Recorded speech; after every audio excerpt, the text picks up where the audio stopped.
Well, it's FIFA election time, certainly, and we're about finding out who is the best candidate. And you know very well, Prince Ali was very, very close to winning all of that. This is his first interview since he arrived in Ghana, and we're going to have a lovely chat with him. Prince, thank you very much for joining us. Thank you so much. And how are you feeling already in Ghana? Well, it's wonderful to be back in Ghana and to be back in Africa as well. I've been doing trips to different parts of Africa as well. So it's really wonderful to be back here and to have an opportunity to talk to the region as well about the future of football. That's right. I can see how you're enjoying all of this, but we have to get into the serious issues. Let me start before. First of all, you were very close to being the FIFA president. You know, you were second against Blatter, and you had about 73, 76 votes. How critical are Africa's votes for you? Because certainly they were not part of what you had, you know, in the first election. Well, Africa is extremely critical. This is where football has the future. And I really want to see the development of the sport in the continent. And hopefully, if we do what's needed, obviously I want to increase so much more the support for African football associations, give them the ability to have to stand on their own, to have their dignity as well. For myself, I come from a national association from a developing country. And I really want to reverse the pyramid and turn FIFA into a real service organization. And I think that Africa needs also a lot more representation within the organization, and I'm there to make sure that that happens. Prince, I've seen your manifesto, and really all the candidates are going to be running on the same mantra, saying that we have the message for Africa. We want to get you more slots. We want to continue what Blatter was doing for Africa. How sincere is yours, and what would you do to ensure they believe what you're saying? Yeah. Well, obviously, I think that a lot has been done, and nothing's going to change from there. But having said that, I think we can evolve it and do a lot more. And I've seen that within FIFA from the time that I was elected there for 4 years. And maybe I was the youngest one at the time in the room. Absurdly young for a FIFA job. Yeah, anyway. but I think we need to bring that new energy into it, and also deal with countries on a case-by-case basis. I think that nobody knows better the needs of a region than people for there. I want to obviously also create offices within the region, so that we have a real hands-on approach and to support football in Africa. And all the basics need to be there, from kids to pitches to so on. But we have to also fix the reputation of the organization as well. Yeah, I know that's going to be done. And you know, one thing that worked for Blatter was he was able to say, "I will do this," and he did this. He said, "I'll bring the World Cup to Africa." He brought it. "I will get you this." He got Gold Project. Can you talk about any specifics that anybody watching us will be looking out from you if you become the president? First of all, I'm somebody who follows through with what I say. I'm doing this because I love the sport, and I'm doing it because also I think it's time that the world accepts that you can have a president that comes from a different part of the world, and comes from a developing nation, because at the end of the day, that's the umbrella for FIFA. But specifically, yes, obviously we're going to increase, and I have it in my manifesto, the amount of funding for national associations on one hand, which I believe is really crucial to allowing national associations to feel more self-sustainable. At the same time, we're going to have much more in terms of development projects for men, for women, and specifically for grassroots and our youth. I've done that in Asia. We had a development project. It was a non-profit, but you know, we managed to get the support on the ground for our young kids, and I want to take that on a global level. Okay, just wrapping up the final minute. I'll allow you to look into the camera. You're going to tell us why you are the best candidate, even though you're absurdly young for this job. Well, it is a young sport, and I think that we have to have that representation. Why am I the best? It's because I love the sport. I've been working for it all my life. And I do come from a developing nation in football, and I want to prove that we can really achieve what we want. It's time that our voices are heard. And I think that Africa is the future in terms of football. I'm hoping that if we get things right and we get the right support for our kids, then we'll be looking at a World Cup champion soon. Okay, and we're hoping that he definitely gets what you're looking for. Prince Ali, thank you very much. You so That's it, sadly. Okay, so that's my colleague George Addo Jr. Having a chat with a man who wants to be FIFA president. He's from Jordan, by the way. When Benedict presented the sports news, we saw another gentleman, but we're going to be talking about this for a while. So Benedict Osudankwa sits through this conversation, and George Addo Jr. joins us. Good morning, gentlemen. Good morning, Mommy. So this gentleman who wants to be FIFA president, what are his chances really? I think he has bright chances. He's clearly the favorite from the analysis we're doing, because first of all, he stood for the last election and had 73 votes. You know, that's just 61 votes short of becoming the FIFA president. Okay, remember 61 is a lot, by the way. It's a lot, but remember that in that election, the whole of Africa decided to vote for Blatter. Oh. So it's, I mean, there was no way he was going to reach and touch that 54 from Africa. So if you look at the analysis, he's very close to that. But things have changed. I'm not too sure Africa is going to be voting in bloc again. And that means that there's going to be a division of votes here and there. But at least he's the one who's been seen as the guy who stood up there. He also has an American, you know, background. He lived in America and schooled in America. His mother is an American. So the Americans will try to push an agenda to have an American in there. Okay. And then in Asia, where he'll be hoping to get some votes as well, I think it will be split between himself and Salman. But in Africa, he can get some votes. So I think that if you look at the analysis, he has a great chance of becoming the FIFA president. Yeah? Do you think same, Benedict? Well, you know, by virtue of him contesting Blatter last year, where he got 73, as George noted, if we are to go by that, then obviously you say that he's the favorite. But one thing you should also know is that at that point, Europe and the Americans were against Blatter. So all of them were supporting Prince Ali. And this time, we should know that Europe, they've got their representative there, Gianni Infantino, the General Secretary. Michel Platini initially wanted to stand for this very position, but because of his ban, his ban, so they brought in their General Secretary. So obviously, this time, it will be very difficult to say that Prince Ali will get the support of Europe because they have their own coming in. And from Africa, obviously, I'm not sure. It will be very difficult because last time it was Blatter, and this time he's contesting somebody who knows Blatter very well, who used to campaign for Sepp Blatter, you understand? And Blatter obviously would want his people to vote for his own. Okay. It will be very difficult, but on the analysis that he was very brave, he stood up to contest Blatter last year and he got 73 out of 133 Blatter got. And obviously, one would say that he's a favorite. But if you're also looking at those that are going to back him, also having their own there, it will be very difficult. So effectively, the campaign or the lobbying has started. Yeah, when is the elections, by the way? February 26th, so just Okay. next month. Yeah, it started. But I understand what Benedict is saying, and I'm also thinking, I'm not too sure Europe would want to vote in bloc or would all want to go behind it, because I think, remember that thing, Gianni Infantino is an Italian. And because of the politics around, I think the Italians, the Spaniards, crucially, it will be balanced. But I understand that if there's anyone that the Europeans want to vote for, it will be, you know, Infantino anyway. That's what I was talking about, garnering support from from America. So South America, Central America, North America, and then trying his best to get more from Africa. And in Asia is going to be tight, slightly ahead. But I think that the fight is probably between Infantino and Prince Ali. But what do you have to give the Africans? I mean, is it money? No, it's or not we're always looking for about money. infrastructure? Yeah, our main aim here, or what we always want from FIFA, is the goal project. You look at Ghana, for instance. The Football Association head office was put up by FIFA through the very first goal project we had here, because it used to be government that was giving the FA support in terms of where they were going to have their administrative job at the ministries. Now FIFA came in and they gave them that, which was under Blatter.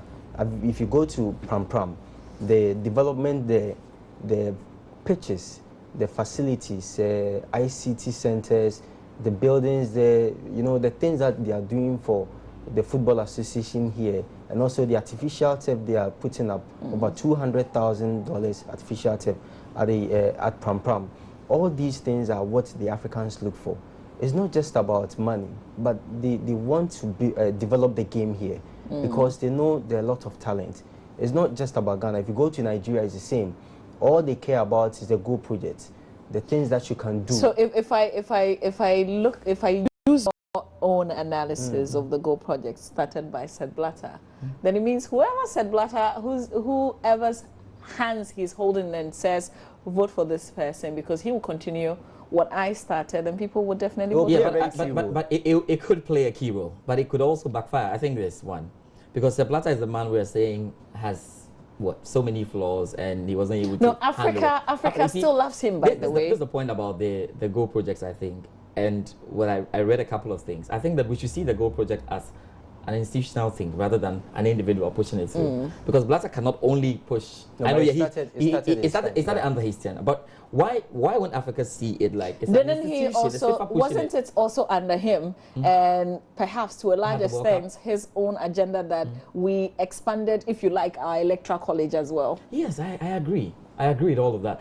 But Africa should not, I mean, we know people can do this. You know what I'm saying? That now if you listen to all the presidential candidates, everybody has realized that, look, Blatter has given us a blueprint.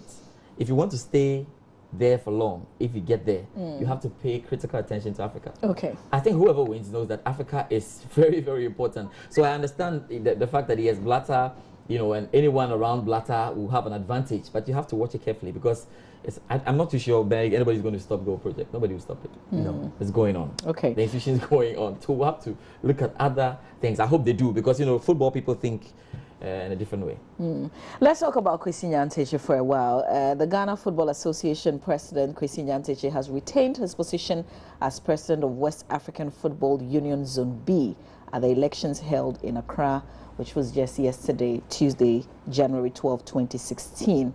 The GFA boss will serve a new term as head of the sub-regional football body from 2016 to 2020. This is not the first time he's occupying this position. No, this is not the first time. So what has he done?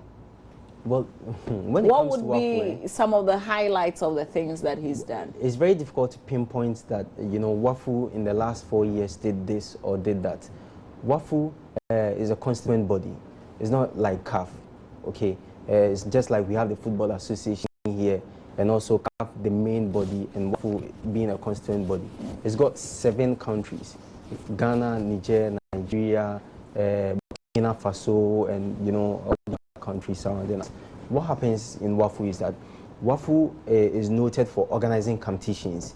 They seek for the welfare of clubs in their region, the sub-region. So let's say we have Ghanaian clubs here participating in Africa.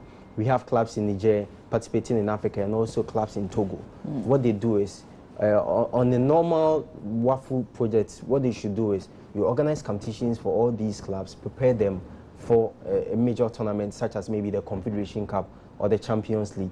And also you can talk about what they do for, you know, the clubs in terms of the support they give the clubs also going to participate. And WAFU tournament, which do they give the clubs any support? They don't. They don't. In terms of money, they don't. Okay. Which is, and also we talk about the WAFU tournament.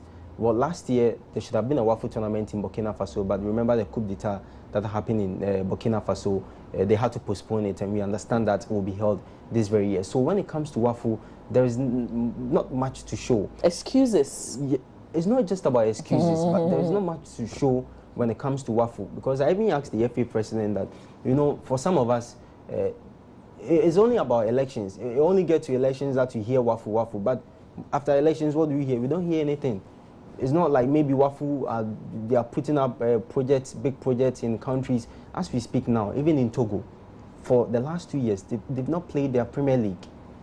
So, George, what's the essence of WAFU in the first place? Struggling to there's Nigeria, Niger, Benin, Togo, Cote d'Ivoire, Ghana, Burkina Faso. Yeah, I'm struggling to find what it is, because the WAFU itself is not able to address the issues we have in the sub-region.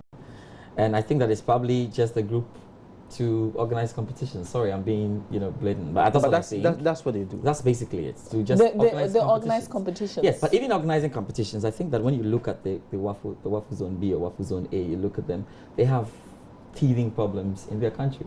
We start with Ghana itself. Let's talk about the Wafu. We're talking about Wafu president, re-elected. Our league hasn't started. We have issues with our league.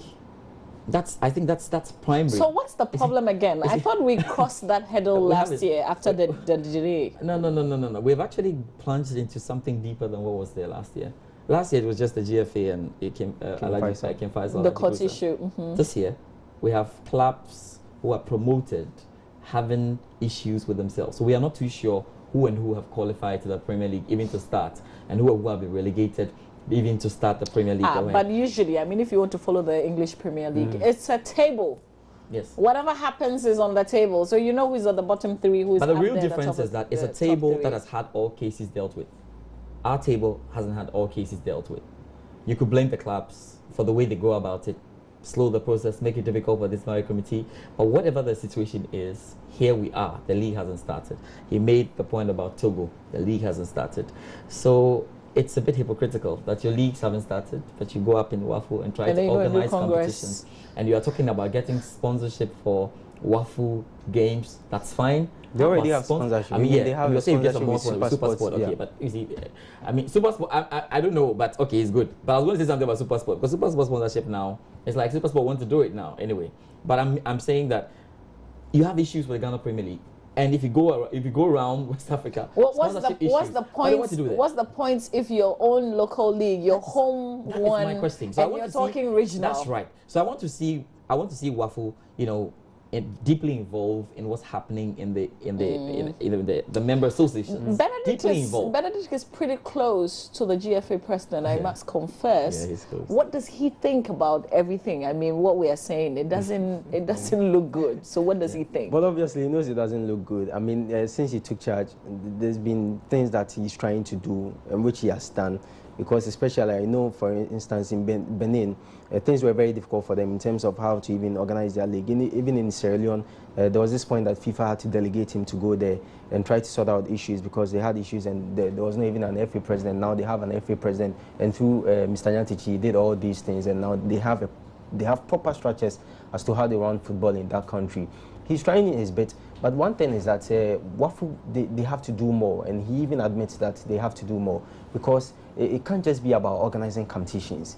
When we say Wafu, when we talk about CAF, we know that, or even let me use FIFA, we know that every year FIFA, the 209 member associations, they give them monies. This is for women's football, this is for this is for that. So we want to see something like that, which you also admit that, well, maybe for the next 4 years, aside organizing competitions, what they can also look at is that if we are taking union, the countries that forms our union, this is what we are going to do. We'll try and set this in a country in terms of maybe an infrastructure or something for the clubs that when we leave, we will be attributed with that okay, when Nyantichi was here in the last 8 years, this was what he was able to do with Wafu. But from the time but for now, there's nothing. You can't put your hand on anything. And that's what I'm saying, that even the last competition, the Wafu competition, up till now, we've not played it. It was supposed to be in Burkina Faso. The only excuse they give us is that because there was coup d'etat, and that tournament should have happened way in September. And so for me, it's easy to say, just hold on this Wafu thing. Sort out your problems. Because you have too many problems. You're biting more than you can chew. After talking to you guys, I'm thinking, what's the point? Wafu. I mean, what's Wafu? What's the point, really? Because seriously, I'm not too sure if we felt the absence of Wafu when it wasn't around. I'm not sure we are feeling anything with it around. I didn't know there was any Wafu, yeah, that's what I'm saying. Like, even sports journalists in a country and those that follow football very well, they only hear of Wafu when there's a congress. When there is a congress, or we hear the Wafu tournament. Yeah. One final issue we'll touch on before you guys leave. Who's the world's best footballer?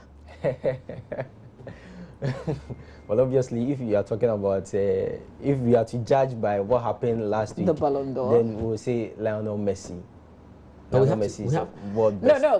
But the point is, how big is the Ballon d'Or? I mean, what's the whole thing about it? It's very big. If they say you're world best, are you world best indeed?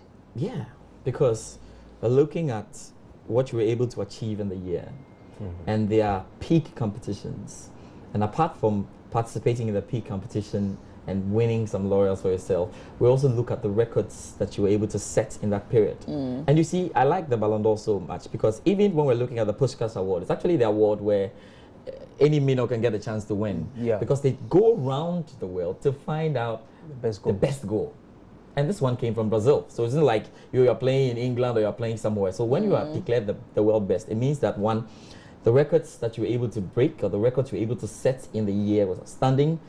The performance of your team was clear for everyone to see it. And of course, you were playing at the top level. So at the moment, and that's how come we're seeing, you know, the world best always coming from Europe, because that is where the biggest is. So, but it's easy to say Lionel Messi is the world's best player. I know, yes, Africa would adore its own. South America will, North America will. Africa will adore it. Which one is that? Who's the best in Africa? Just to add to you guys, give me a name. The best in Africa is Aubameyang. Aubameyang is the best in Africa. Aubameyang. Yeah. No matter what anyone says, but Because of the CAF Awards. Yeah, because is that of it? the CAF Yes. Awards. Okay. But you know, just to add to what he was saying, if you are talking about who the best player in the world is, it's got to do with your personal achievements and also what you're able to help your club to achieve. You know why it doesn't favor Cristiano Ronaldo here? Because last season was just about him. He was breaking records, and you know, he even he won the Champions League top scorer. Okay, but in the Champions League, his club didn't do well. They didn't get to the finals, even to talk about winning it. They were not at the club FIFA Club World Cup because they couldn't even win the Champions League. They didn't win any major trophy, no La Liga, no Copa So they're del Rey. looking at the entire team effort they as look well. At, because Barcelona, for instance, all the awards were going to go to Barcelona because they won 5 titles last season. They won the Champions League, Copa del Rey, won the league title as well, FIFA Club World Cup, they were there. And Lionel Messi, aside winning all these things, did very well. At some point, he was even injured. He came in, he scored lots of goals, and his contribution, you could feel it. Even in the Puskás Awards, which is voted is just by public voting, not by coaches and journalists around the world.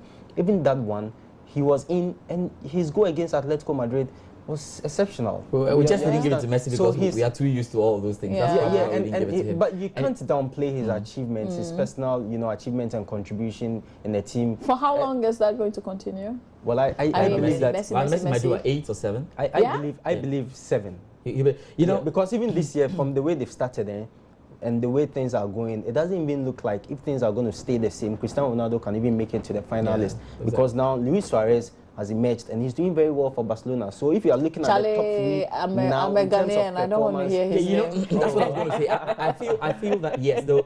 I mean, the other associations or the other confederations will say, okay, why are we being biased in terms of choosing the world best?